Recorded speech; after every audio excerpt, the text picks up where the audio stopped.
Hello everyone, this is Bushra Khan. Welcome to Sama Podcast. Today we have food journalist, food expert Mohsin भट्टी.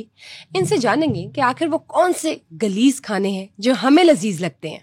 अस्सलाम वालेकुम. जी वालेकुम सलाम. कैसे हैं सर आप? अल्लाह का शुक्र बुशरा. सबसे पहले तो मुझे सर ये बताइए कि आपने as a food journalist, as a food expert अपने करियर की शुरुआत कैसे की? मैंने 2003 में पाकिस्तान में पहली कंज्यूमर राइट्स की एनजीओ बनाई. उससे पहले पाकिस्तान में कंज्यूमर राइट्स पे काम नहीं हो रहा था. ठीक. हमें यहाँ पे ये होता था कि ये चीज़ अगर ख़राब निकल आई है तो ये वापस नहीं हो सकती है.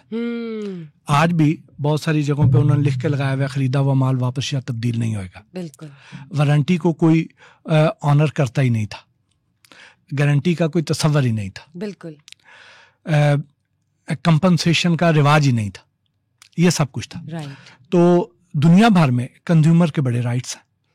वहाँ पे आपको चीज़ नहीं पसंद आती, आप सेटिस्फाई नहीं है, आपको उससे कोई नुकसान हो गया तो आपको खर्चा भी मिलेगा, इजाला भी होगा आपका, उनको जुर्माना भी होगा, उसका म्यार भी बेहतर होगा. ये सारे राइट्स दुनिया में थे, पाकिस्तान में नहीं थे. प्रॉपर कंज्यूमर राइट्स कोर्ट्स है इंटरनेशनली अगर आप देखें. जी. तो पाकिस्तान में ये नहीं था. मैंने जब 2003 में हमने ये काम शुरू किया और पाकिस्तान की पहली कंज्यूमर राइट्स की एक एनजीओ बनाई, कंज्यूमर सॉलिडारिटी सिस्टम के नाम से. और फिर उसके बाद हमने स्ट्रगल की कि पाकिस्तान में भी कंज्यूमर राइट्स के लिए कोई कवानीन मौजूद होने चाहिए. उस वक्त पंजाब में परवेज़ इलाही साहब की हुकूमत थी और हमने उन्हें प्रेजेंटेशंस दी, बार बार मुलाकातें हुई, फाइनली वो कन्विंस हुए और 2005 में हमने Punjab consumer protection act Punjab assembly से पास करवा लिया. जबरदस्त.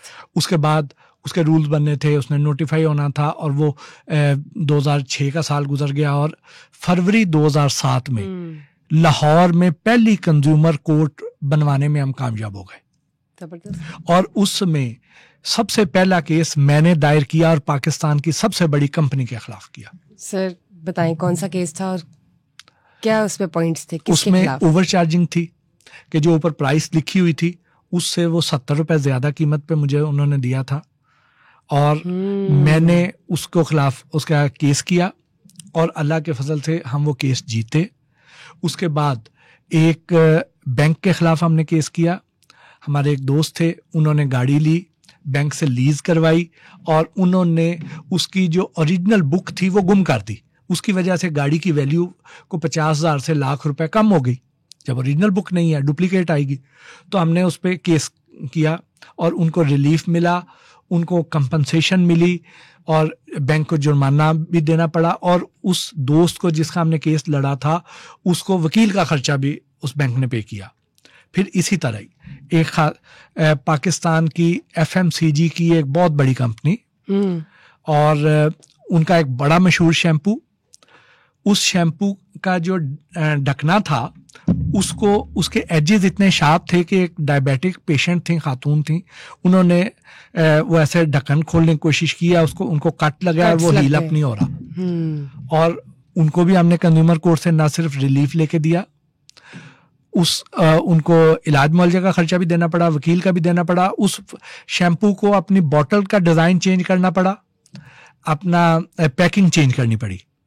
फिर इसी तरह इस हद तक हमने ये करवाया. आप लोग माइन्यूट से माइन्यूट जो अगर कुछ ऐसी चीजें हैं वो आप कर सकते हैं क्लेम. जी. एक बड़ा ब्रांड पाकिस्तान का जो 100% खुश्की और सिकरी के खात्मे का दावा करता था, जो कि ह्यूमनली पॉसिबल ही नहीं है, हमने प्रूव किया और फिर उन्होंने उनको 50 मिलियन का फाइन भी हुआ. तो आपने प्रूव कैसे किया? टेस्टिंग कैसे की? किस तरह से आपने शैम्पूज को टेस्ट किया? देखिए वो बड़ा आसान है. उसमें यह है कि हमारे पास तो साइंटिफिक पैनल है, मेरे पास तो पूरे उसमें जो साइंसदान है उन्होंने हमने पूरे डोजियर ला के दिए. दुनिया भर में 100% खुश्की और सिकरी का खात्मा मुमकिन ही नहीं है. ठीक. और वो आपकी लैब्स किधर है? तो अब वो सरकारी लैब ने बताना था, हमने थोड़ी बताना. ठीक है. हमने तो प्रूव करके रिपोर्टें दी. 100% खुश्की और सिकरी का खात्मा पॉसिबल ही नहीं है. तो आप वो डिसेप्टिव एडवर्टीजमेंट कर रहे थे, धोखा दे रहे थे, गुमराहकुन इश्तिहारात. बहुत सी हाउसिंग सोसाइटीज हैं, वो आपको कहती हैं कि कलमा चौक से इतने मिनट की ड्राइव पे है. ठीक. तो इन सब के खिलाफ हो सकता है, यानी उनके खिलाफ हो सकता है. यानी कि तो फिर रोज की एडवर्टाइजमेंट्स निकलती हैं। आप बहुत से टेलीकॉम के एड्स हैं जो उस तरीके से नहीं है, वो कह रहे हैं, तो आप उसको चैलेंज कर सकते हैं। तो हमने ये सारा कुछ कंज्यूमर कोर्ट्स में हमने लोगों को रिलीफ लेके दिया। यहां तक कि एक डॉक्टर थे, उनकी वजह से एक बच्ची जो है उसको उसका ट्रीटमेंट ठीक नहीं हुआ, उनको कोई 2.25 करोड़ रुपए जुर्माना अदा करना पड़ा और उसका बोन मैरो का ट्रीटमेंट उसका बाहर से हुआ और वो सारा उस डॉक्टर को पे करना पड़ा। तो ये सारा कुछ हम कंज्यूमर कोर्ट से करवा सकते हैं और ये अल्लाह के फजल से हमने ये बनवाया और अब वो पूरे पंजाब में भी हैं और फिर पूरे पाकिस्तान में भी हैं कंज्यूमर कोर्ट्स। बाकी सूबों ने भी कंज्यूमर एक्ट पास यानी कि एक्टिव है और 24/7 काम कर रही है। 24/7 तो नहीं काम करती, जो कंप्लेंट्स जो अदालती आर्ज है उस दौरान काम होता है, लेकिन वहां पे कोई कोर्ट फीस नहीं है, आपको वकील ले जाने की भी जरूरत नहीं है। आप जाएं, आप उधर जाके अपना केस दायर करें, आपको रिलीफ मिलेगा। बल्कि अगर उन्होंने को बड़े भारी वकील हायर किए हुए, आपको वकील करना पड़ रहा है, तो अगर आप केस साबित कर लेते हैं कि आप हक पे हैं, तो आपके वकील का खर्चा भी वो कंपनी जो है वो पे करेगी। तो ये बताइए कि आपके पास प्रूफ्स क्या होने चाहिए जब आप क्लेम कर रहे हैं? हाँ, उसमें बेसिक क्या चीज होनी चाहिए आपके पास, कि आपके पास वो रसीद होनी चाहिए कि आपने ये खरीदा है। ठीक, उसके बाद आपने जो उसमें खराबी हुई है, आपने एक लेटर लिखना है उनको कि जी उस समय उस डीलर को एक पार्टी बनाना है और उस कंपनी के मालिक को या चीफ एग्जीक्यूटिव को आपने पार्टी बनाना है। उन्हें आपने लेटर लिखना, लीगल नोटिस भेजना बेसिकली कि जी ये हमने प्रोडक्ट ली थी, इसमें ये खराबी निकल आई है, तो बराए मेहरबानी हमारी प्रोडक्ट को रिप्लेस करके दें। वो चाहे मोबाइल है, वो चाहे एसी है, वो चाहे गाड़ी है, वो चाहे फ्रिज है, कुछ भी है, तो वो हमारी खराब निकल आई है, वो ठीक उस तरह परफॉर्म नहीं कर रही है जैसे आपने बताया था, तो बराए मेहरबानी आपको हम 15 दिन दे रहे हैं, उसमें ये प्रोडक्ट हमारी रिप्लेस कर दें। अदरवाइज हम आपको कंज्यूमर कोर्ट में बुलाएंगे और उसमें आपको जुर्माना भी पे करना पड़ेगा, आपको हमें कंपनसेट भी करना पड़ेगा, हमें हर्जाना भी देना पड़ेगा। ठीक। और 90% केसेस में कंज्यूमर को रिलीफ सिर्फ लीगल नोटिस पे मिल जाता है, क्योंकि उन्हें पता है कि जब ये मामला अदालत में जाएगा तो फिर हमें वहां पे हम केस हार जाएंगे। जी, तो ये 90% केसेस में वहीं पे रिलीफ मिल जाता है। तो अब जब हम ये कर रहे थे, उस करने के दौरान क्या हुआ कि हमने एक मशहूर ब्रांड की जैम को चेक करवाया। ठीक है। अब वो जो जैम थी, उनकी रेगुलर जैम में और डाइट जैम में चीनी की मिकदार एक जितनी थी। एकदम हम तो हक्का बक्का रह गए कि ये क्या, अब ये तो डायबिटिक पेशेंट के लिए तो मौत है। फिर हमने एक केचप को चेक किया, एक बड़ा मशहूर ब्रांड, उन्होंने अब टोमेटो केचप का ज़ेन में जैसे ही आपके नाम आएगा तो आपके ज़ेन में आएगा कि इसमें टमाटर का गूदा है, टोमेटो पल्प है। तो अगर उसके आप इंग्रेडिएंट्स हम पढ़ें उस वक्त, तो उस पर उन्होंने जो इंग्रेडिएंट्स लिखे हुए थे उसमें वेजिटेबल पल्प लिखी हुई थी। अब उन्होंने उसको कानूनी मुशगाफियों का फायदा उठाते हुए उन्होंने ये किया कि टमाटर भी वेजिटेबल है और जो है ना गाजर भी वेजिटेबल है। उन्होंने टमाटर की जगह पे अंदर गाजर डाल दी, वहां से पकड़े गए। फिर हमने ये लिखवाया कि आप ऊपर लिखेंगे कि इसमें टमाटर है, टमाटर की पल्प है, क्योंकि जो अब अगला ब्रांड चेक किया तो उसमें आलू की पल्प निकली, उसमें भी टमाटर की पल्प नहीं थी। जब तीसरा ब्रांड चेक किया तो उसमें सिर्फ स्टार्च निकला, अरारोट जो हम कपड़ों को माया लगाते हैं। तो फिर हमने ये कवानीन बनवाए कि ये होना चाहिए। फिर अब ये ऊपर लिखते हैं और फिर हमने कहा कि जी आप खुद चेक कर सकते हैं कि इसके अंदर ये टमाटर का गूदा है या नहीं है। आप पायोडीन के चंद कतरे डालें अपनी केचप में, यानी कि हम घर बैठे टमाटर या टोमेटो केचप को चेक कर सकते हैं। किस तरह बताइए? आपके घर में जो केचप आ रही है, आपके घर में पायोडीन सोल्यूशन होगा, उसमें असल में तो आयोडीन सोल्यूशन होता है जो आप अपने जख्मों को जिसे साफ करते हैं, उसके चंद कतरे डालें उस केचप में। अगर तो उसका रंग तब्दील हो गया है तो इसका मतलब यह है कि उसमें कलर है, उसमें स्टार्च है, वो चाहे आलू की है, वो चाहे गाजर की है, वो चाहे अरारोट है। लेकिन अगर अरारोट या स्टार्च नहीं होएगी तो उसका रंग तब्दील नहीं होएगा। जैसे ही केचप डालते हैं उसका रंग तब्दील होके अगर वो ब्लैकिश टाइप होना शुरू हो जाए, बेसिकली वो गहरा जामनी सा रंग निकलता है, तो अगर तो वो रंग हो रहा है तो इसका मतलब यह है कि उसमें स्टार्च पाई गई है, उसमें टमाटर नहीं पाया गया। ठीक, तो ये आप आसानी चेक कर सकते हैं। बहुत अच्छा। तो फिर हमने ये किया, इसी तरह करते हुए फिर हमने दूध भी चेक किए। फिर दूध का मैं आपसे पूछना चाहूंगी, जब हम बात करते हैं डब्बे वाले दूध की और खुले दूध की, अब खुले दूध की जब बात करते हैं तो ये बताएं कि खुला दूध कितना सेफ है इस्तेमाल करना, और खुले दूध में जो केमिकल्स या पाउडर का इस्तेमाल होता है, क्या उसकी चेकिंग हो सकती है घर पे कि वाकई वो दूध खालिस है या नहीं? देखिए, दूध में अब इतनी ज्यादा मिलावटें होती हैं कि सारी मिलावट आप घर पे नहीं चेक कर सकते। कुछ ऐसी मिलावटें हैं जो आप घर पे चेक कर सकते हैं। तो जो घर पे चेक कर सकते हैं वो आपको बता देता हूं, और अदरवाइज जो आपने वैसे चेक करवाना है तो उसका तरीका भी बता देता हूं। ठीक, बताइए। पहले क्या बताऊं? सबसे पहले तो आप मुझे बताएं तरीका कैसे चेक घर पे चेक करना। हाँ जी, घर पे चेक करने का तरीका दूध का। जी, और ये तरीका है खुले दूध को चेक करने का। अब उसमें क्या तरीका है कि पहला काम तो आपने ये करना है कि दूध आपके घर पे जो आता है उसको आप रूम टेम्परेचर पे अपने किचन में या लाउंज में या जहां पे भी कमरे में आप रख छोड़ें, बॉईल किए बगैर कच्चे दूध को। ठीक है। अगर तो 2-3 घंटे वहां पे पड़ा रह गया है और खराब हो गया है तो इसका मतलब ये है कि वो दूध था, उसमें केमिकल नहीं डाला गया था, वो सिंथेटिक दूध नहीं था, वो असल दूध था जो खराब हो गया। क्योंकि दूध किस तरह खराब होता है, उसमें बैक्टीरिया ग्रो करेगा। अगर तो उसमें बैक्टीरिया होगा तो वो खराब होगा ना, अगर केमिकल डाल देंगे तो बैक्टीरिया तो मर गया, फिर उसके बाद उस दूध ने खराब नहीं होना।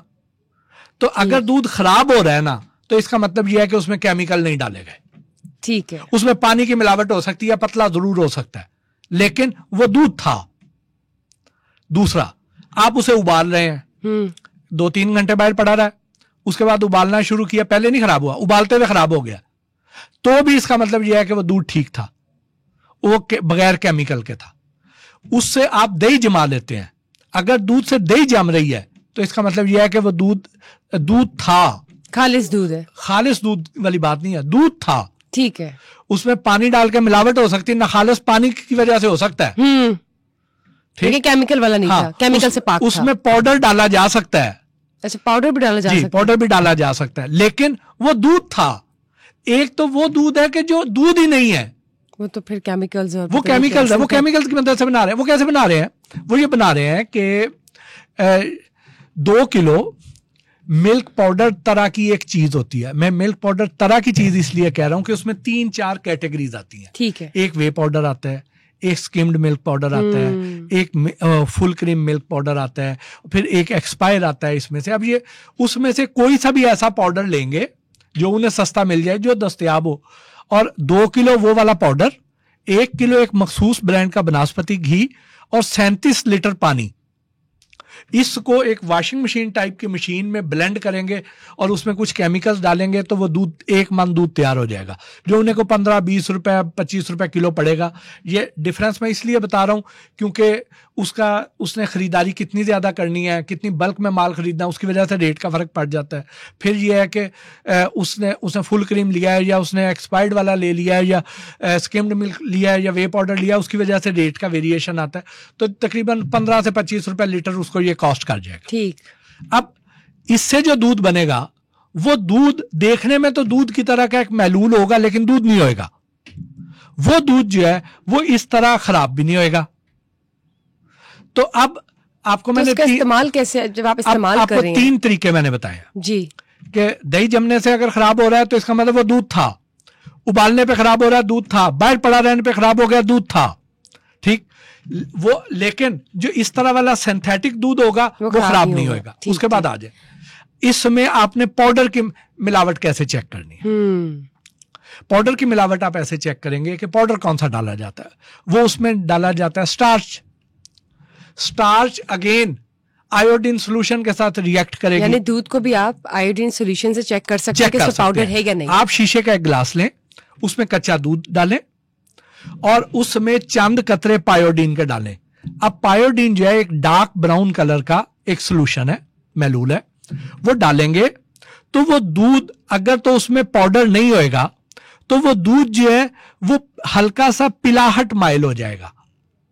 ठीक। लेकिन अगर उसमें पाउडर की मिलावट है तो वो उसके साथ उसमें डालने के बाद हिलाएंगे आप तो वो नीला होना शुरू हो जाएगा। जितना ज्यादा उसमें पाउडर होगा उतना ज्यादा उसका कलर गहरा होता हुआ, नीले से गहरा होता हुआ पर्पल की तरफ जाएगा। तो आप वहां से चेक कर सकते हैं।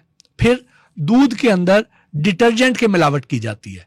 डिटर्जेंट की मिलावट क्यों की जाती है कि आपने हाईवे पे ट्रेवल किया, कई बार आपके साथ से कई बार दूध के टैंकर गुजरते हैं, उन टैंकर्स पर कोई रेफ्रिजरेशन का निजाम नहीं होता है। उसके अंदर कई कई घंटे शदीद गर्मी में दूध ने ट्रेवल करना है। वो क्यों खराब नहीं होता? या तो उसमें बर्फ डाली हुई है या उसमें फार्मोलिन डाली हुई है। फार्मोलिन क्या चीज है बताइए? फार्मोलिन वो केमिकल है जो लाशों को हनूत करने के काम आता है। ठीक ठीक, वो उसमें डाला हुआ है। तो अब वो जब फार्मोलिन उसमें डाल जाएगी तो उसने उसमें मौजूद बैक्टीरिया मार देना है। अब वो जो दूध है वो नहीं फटेगा।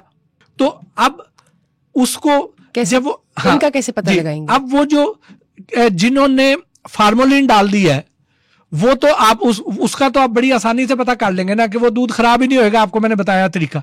लेकिन ये देखिए ना, जैसे घरों में दूध आता है खुला दूध, तो आपकी कोशिश यही होती है कि आप उसको फ्रिज में रख दें।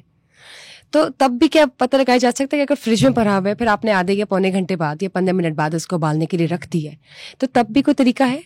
हाँ, तब भी तरीका है ना कि उसमें अगर दही जम जाती है, उसके बाद आपने उबालने के बाद उसमें अगर दही जमा ली है तो फिर तो वो, अगर दही जम रही है तो वो दूध था। ठीक ठीक। लेकिन अगर फार्मोलिन डाल दी है तो वो दूध फटेगा नहीं। वो चाहे आप उसे एक दिन के लिए को आधा किलो दूध जाया कर ले, चेक कर ले, ठीक, उसको बाहर रख देना 2-3 घंटे, और अगर फट रहा है तो इसका मतलब यह है कि वो आप सिंथेटिक दूध ले रहे हैं या फार्मोलिन वाला दूध ले रहे हैं। और दूसरा ये है कि अगर उसमें उन्होंने उसमें बर्फ डाल दी है तो बर्फ डालने से दूध पतला हो जाएगा, लेकिन दूध ही है, दूध होगा। अब वो दूध को गाढ़ा करने के लिए उसमें पाउडर डालेंगे, ठीक है। और अगर वो बर्फ डालने के बावजूद भी वो टेम्परेचर बढ़ रहा है और दूध फट रहा है तो उसमें एक खटास पैदा होने शुरू हो जाएगी उस बैक्टीरियल ग्रोथ की वजह से। तो उसमें वॉशिंग पाउडर डाल दिया जाता है जिसे डिटर्जेंट कहते हैं, वो डाल देंगे। उससे उसमें फ्रेशनेस भी आ जाएगी, खटास भी खत्म हो जाएगी। अब उसको आप कैसे चेक कर सकते हैं कि आप एक बाउल में कच्चा दूध लें और बीटर ले लें, मदानी ले लें, उसे अच्छी तरह उसे आप ब्लो लें, आप उसे, उसके ऊपर झाग आ जाएगी। अगर तो वो झाग ज्यादा देर तक दूध के ऊपर जमी रहती है तो इसका मतलब यह है कि उसमें डिटर्जेंट डाला गया था, वॉशिंग पाउडर डाला गया था। अगर तो थोड़ी देर बाद ही वो झाग डिफ्यूज हो जाती है, बबल जो फिज आउट हो जाते हैं, तो इसका मतलब ये है कि वो दूध ठीक था, उसमें वो नहीं डाला गया, डिटर्जेंट नहीं डाला गया। तो अब यहाँ से चेक कर सकते हैं। बाकी अब उसमें कि इसमें फैट कौन सी है, इसमें से निकाली गई है या नहीं, या तो इस तरह के जो कई किस्म के टेस्ट हैं, यूरिया तो नहीं डाला गया, ये वाले टेस्ट जो हैं ये आपको चेक करवाने पड़ेंगे फूड अथॉरिटी के दफ्तर। पंजाब के लोग इस लिहाज से खुश नसीब हैं कि यहाँ पे पंजाब फूड अथॉरिटी है और हर शहर में है। आप अपने नजदीकी किसी भी फूड अथॉरिटी के दफ्तर चल जाएं, कच्चा दूध इस तरह शीशे की बोतल आदि आप ले जाएं, लेकिन कच्चा दूध लें, उसको फ्रिज में रखें और ठंडा ठंडा ही लेके जाएं, गर्म को नहीं लेके जाना, या थर्मोस में ले जाएं और वहां जाके उनको दें और वो आपको 10 मिनट में दूध का टेस्ट करके आपको दे देंगे। फीस भी कोई नहीं है, मुफ्त आपको चेक करके बता देंगे। बड़ी जबरदस्त बात आपने बता दी नाजरीन के लिए भी कि अगर आपने लैब में कुछ भी टेस्ट करवाने खाने पीने के हवाले से तो आप फ्री टेस्टिंग करवा सकते हैं। ये बताइए, अक्सर आप फूड ब्रांड्स को टारगेट करते हैं तो धमकियां भी आती होंगी, ऑफर्स भी आती होंगी, तो कोई ऐसा वाक्य बताएं, सबसे ज्यादा ऑफर कब आई होगी, किसी ने बहुत ही कोई खतरनाक धमकी दी हो? खतरनाक धमकी तो ये हुई कि हड्डियां भी टूटी हैं, पर्चे भी भुगते हैं, लोगों ने पीछा भी किया है, कई बार मैं रुपोश भी हो गया हूँ, शहर छोड़ के भाग गया हूँ, फिर दोबारा आ गया हूँ, ये सारा कुछ फेस किया। लेकिन किन वजूहात की वजह से, मतलब कौन से खाने थे? एक स्टेज पे ऐसे हुआ कि हमारे से सारा कुछ छीन लिया गया, गन पॉइंट पे हमें खड़ा कर लिया गया, कलमा पढ़ लो, ठीक, ऐसे भी टाइम आए हैं। तो ये कई मौकों पर ऐसे हुआ है।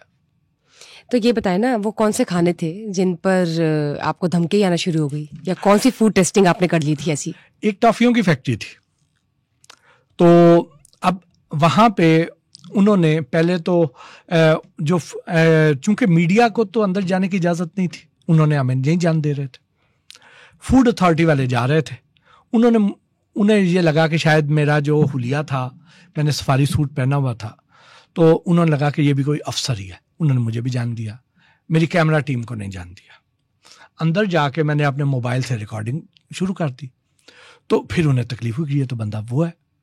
फिर उसके बाद उन्होंने गेट बंद करा दिए, फिर हमें सारा कुछ छीन लिया, फिर उन्होंने खड़ा कर दिया। इसी तरह एक बड़ा मशहूर टिक्का था। लेकिन ऐसा क्या, किस तरह बन रही थी वो टॉफियाँ? टॉफियों में वहाँ पे बेपनाह गंदगी थी, बेपनाह गलाजत थी, इंडस्ट्रियल कलर्स थे, दुपट्टे रंगने वाले रंग थे उन टॉफ़ियों में।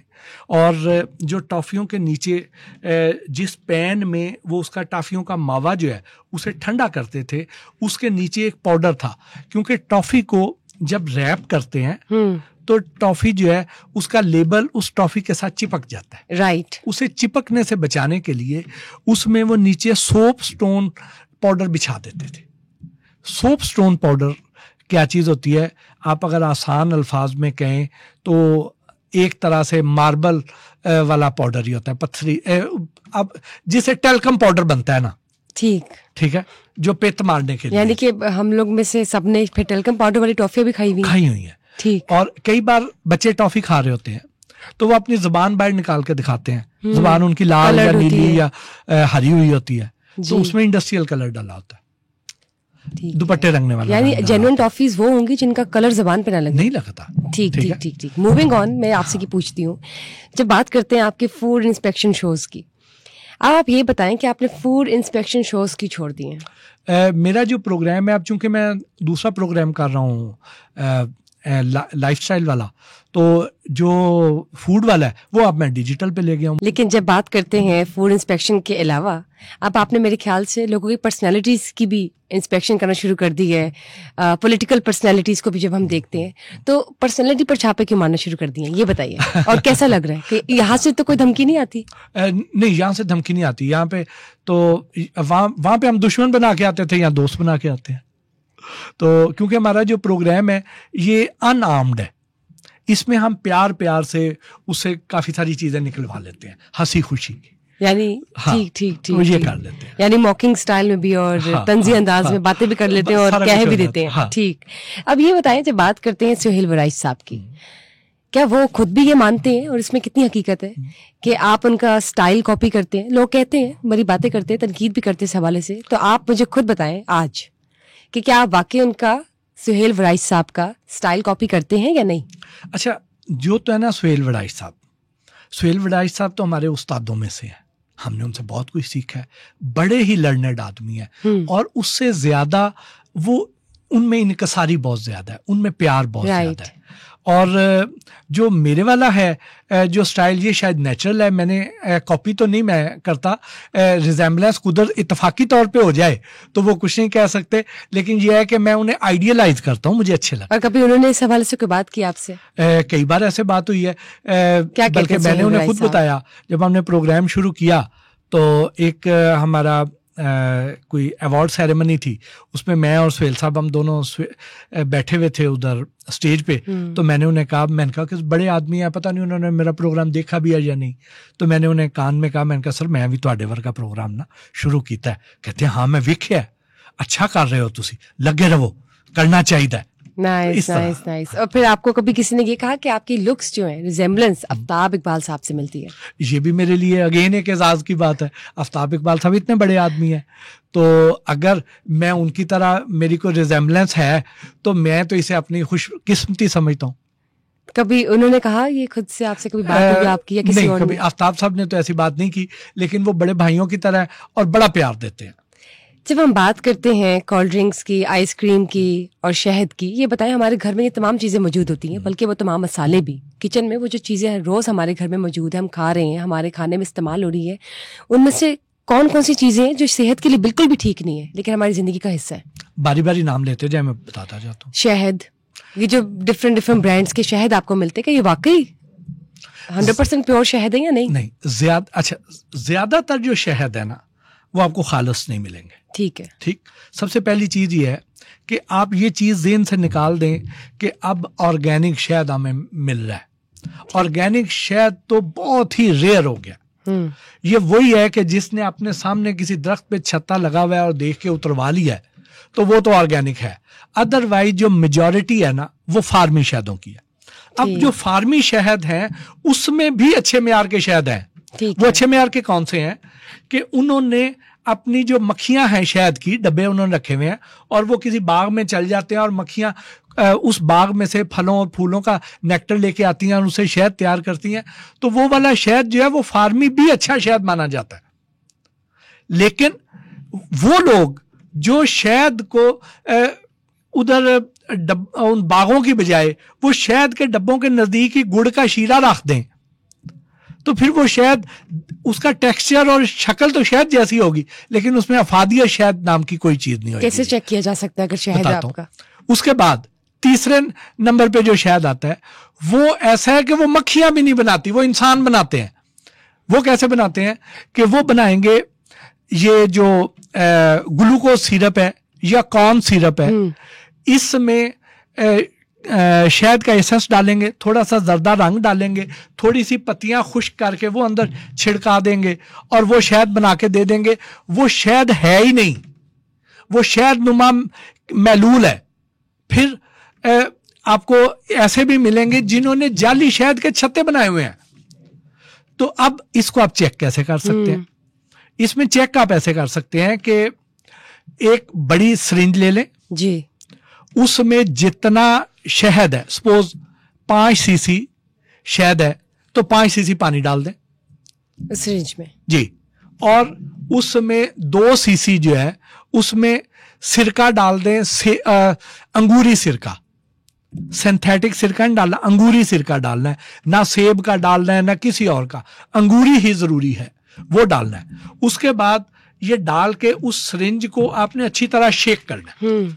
जब अच्छी तरह शेक करेंगे तो उसके ऊपर झाग की अगर तो एक तय बन जाए जितना ये ढक्कन मोटा है, अगर तो ऐसे शहद वो झाग की तय बन जाती है तो इसका मतलब यह है कि वो शहद 2 नंबर है।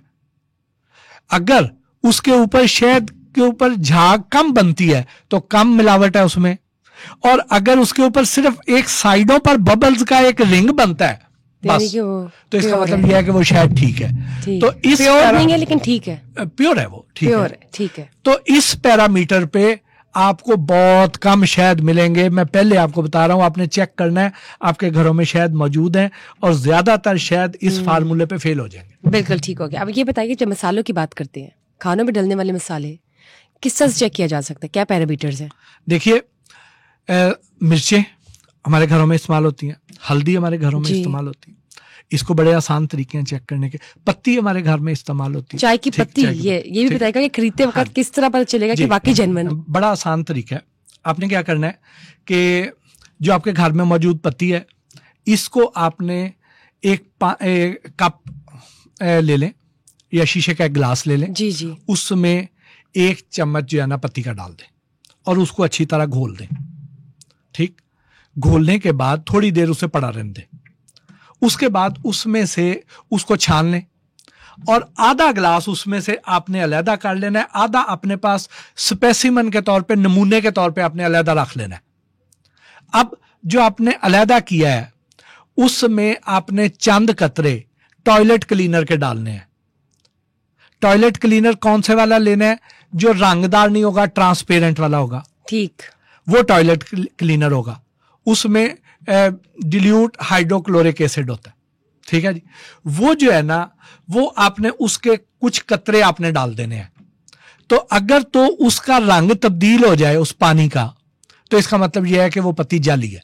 आपने उसको जो नमूना रखा हुआ है उसके साथ कंपेयर कर लेना, आपको रंग पुराने और नए का फर्क पता चल जाएगा। ठीक हो गया। अगर रंग तब्दील नहीं हुआ तो पत्ती ठीक है। यानी घर बैठे आप आसानी से खाने पीने की अशिया को चेक कर सकते हैं कि वो जाली है या असली है। मूविंग ऑन, जब बात करते हैं आपके शो की, तो ये बताइए वो कौन से खास मेहमान थे जिनके साथ आपको शो करने का बहुत मजा आया और आपने कहा कि वक्त ना ही गुजरे, बस चलता रहे, सवालात नहीं रुके लेकिन टाइम खत्म हो गया? मेरे दिल के जो सबसे ज्यादा करीब हैं, बल्कि मेरे लिए एजाज की बात है कि वो मेरे से प्यार करते हैं, वो हैं सरफराज शाह साहब।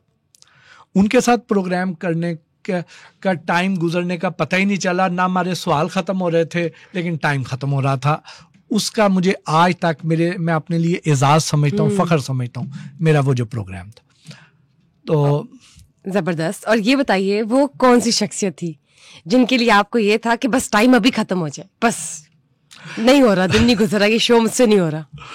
हाँ, उसमें 2 शख्सियात, एक आज़ाद कश्मीर के एक आला तरीन ओहदेदार के साथ हमने प्रोग्राम किया था, और वो सबसे मुश्किल प्रोग्राम था, बड़ा ही मुश्किल उसमें हमने अपने आप पे कंट्रोल किया। और एक गुजरात की एक सियासी शख्सियत थी जिनके साथ हमने किया था, उनके साथ भी बड़ा मुश्किल हो गया। यानी कि आप इन दोनों शख्सियत के साथ दोबारा नहीं करेंगे? मैं नॉर्मली मैं प्रोग्राम करता ही एक बार हूँ। हमारे पास अभी तो ऐसे प्रोग्राम भी बहुत पड़े हैं जो हम अभी रहते हैं। फूड इंस्पेक्शन तो आप पूरे लाहौर, पंजाब, पाकिस्तान की करते हैं, लेकिन ये बताइए जब बात करते हैं आपके अपने किचन की, तो आपके अपने घर में कौन सा दूध आता है? खुला आता है कि डब्बे वाला? खुला। और डब्बे वाले दूध को आप नहीं करते? मजबूरी हो। देखें, मैं अपनी प्रायोरिटी कैसे रखता हूँ कि टॉप ऑफ द लाइन होता है खुला दूध। मुझे शुक्र अल्हम्दुलिल्लाह, मैंने इतनी इंस्पेक्शन किया, मुझे पता है अच्छा दूध कहाँ से मिलता है। तो मैं वहां से दूध लेता हूँ। तो वो आप तो फायदे में है अल्हम्दुलिल्लाह। तो इसलिए मेरे घर में खुला दूध आता है और तसल्ली बख्श आता है। ठीक। उसके बाद अगर ना हो तो फिर मैं पेस्चराइज्ड दूध को प्रेफर करता हूँ। पेस्चराइज्ड दूध वो बेहतर रहता है, सेकंड पे आता है। सेकंड नंबर पे पेस्चराइज्ड दूध वो होता है कि जो फ्रिज के बगैर भी नहीं आप रख सकते, 2-2.5 दिन निकालता है मुश्किल से। निकालता। उसके बाद अगर मजबूरी हो तो फिर पैकेट वाला दूध, डब्बे वाला दूध। यानी कि डब्बे वाला दूध आपकी लास्ट ऑप्शन है। और मेरे ख्याल से तमाम नाजरीन जिस वक्त देख रहे हैं उनकी लास्ट ऑप्शन होनी चाहिए। पहले खुला दूध, फिर वो वाला जो पेस्चराइज्ड है, एंड देन डब्बे वाला दूध। खुला दूध अगर आपको अच्छा मिले तो ये भी ठीक है। ये बताइए जब बात करते हैं आपके किचन की, तो कौन कौन सी चीजें जो आपने बिल्कुल बंद कर दी हुई है, जिन पे आपने बैन लगा दिया कि ये तो आनी ही नहीं है? देखिए, हमारे घर में अल्हम्दुलिल्लाह कोल्ड ड्रिंक नहीं आते। ठीक है, कोल्ड ड्रिंक, फिजी ड्रिंक्स, रंग बिरंगे ड्रिंक्स बिल्कुल नहीं। अभी हमने ये सारी गर्मियां थी, हमने अपना खुद इमली आलू बुखारे का शरबत बनवाया हुआ था। गुड। बादाम का शरबत बनवाया हुआ था। ठीक। तो हमारे जितने मेहमान आते थे हम उनको वो देते थे। या फिर फ्रेश जूसेस। तरबूज का सीजन था तो तरबूज का जूस चलता था, फालसे का सीजन था तो फालसे का चलता था। यानी कि डब्बे वाले आजकल आड़ू है तो आड़ू का जूस बनता है, हम वो सर्व करते हैं, कोशिश करते हैं कि वो ना हो। और ऑर्गेनिक, मतलब ऑर्गेनिक की तरफ ज्यादा आप? बाकी आ जाइए सब्जियां। मेरे घर पे अल्हम्दुलिल्लाह किचन गार्डनिंग होती है। यानी कि सब्जियों को भी आपने बैन लगा दी है? ज्यादातर सब्जियां, बाहर की जो सब्जियां, ज्यादातर सब्जियां घर की हैं, लेकिन अगर लेनी पड़े तो बाहर से लेते भी हैं। ऐसी बात तो नहीं है कि नहीं लेते, लेकिन कोशिश होती है कि हर सीजन की सब्जियां घर पे ही हमारे लगे। हमारे पास मेरी बेगम को चूंकि शौक भी है और फिर हम खुद अवेयर भी हैं, तो इस वजह से उसको प्रेफर। और ये घर में सब्जियां, किचन गार्डनिंग का शौक कब पैदा हुआ? इंस्पेक्शन के बाद आपको जब अवेयरनेस आ गई है, उससे पहले? नहीं, उसके बाद। यानी कि उसके बाद आपने ये फैसला किया कि जो बाहर के हालात है उससे बेहतर है कि आप घर पे ही अपना बंदोबस्त खुद करें। ये बताइए, कभी किसी ने आपको ऑफर की हो या गिफ्ट्स की ऑफर की हो कि हमारी फूड रिव्यू की जो वीडियो है या फलां वीडियो जो आपने हमारे खिलाफ लगाई है उसको डिलीट कर दे और बदले में ये गिफ्ट लेने के लिए राजी हो जाएं, या कोई ऑफर की हो, तो इस हवाले से कोई वाकया बताइए। जितने बड़े बड़े ब्रांड्स हैं, इनमें से ज्यादातर के जब मैंने प्रोग्राम किए हैं तो मुझे बहुत सारे दबाव भी आए हैं, कुछ ने ऑफर्स किए हैं। सबसे महंगी डील या सबसे महंगी ऑफर कौन सी आई दूसरी पार्टी की जानिब से? ये उन दिनों की बात है जब मैं किराए के घर पे रहता था। अब तो अल्लाह ने कुछ अर्सा पहले मुझे अपना घर अता फरमा दिया, नहीं तो बड़ा अर्सा मैं किराए के घर पे रहूं। 5 मरले के घर में मैं रहता था, तो उन्होंने मुझे उस वक्त DHA में फर्निश्ड कोठी की ऑफर की थी। और किस चीज के बदले? ऐसा कौन सा रिव्यू था आपका? वो थे ये जो भैंसों को लगाने वाले इंजेक्शंस हैं, इस पे। ठीक हो गया। इससे आगे तो मैं नहीं आपसे पूछूंगी, इसी पे ही हम रैप करते हैं। और बहुत बहुत शुक्रिया, बहुत बेहतरीन आप काम कर रहे हैं and keep on making us proud. Thank you for being here. Thank you guys for watching today's exclusive episode with Mr. Mohsin Bhatti, who is a food journalist, food expert. Stay tuned for another session. Till then, bye-bye.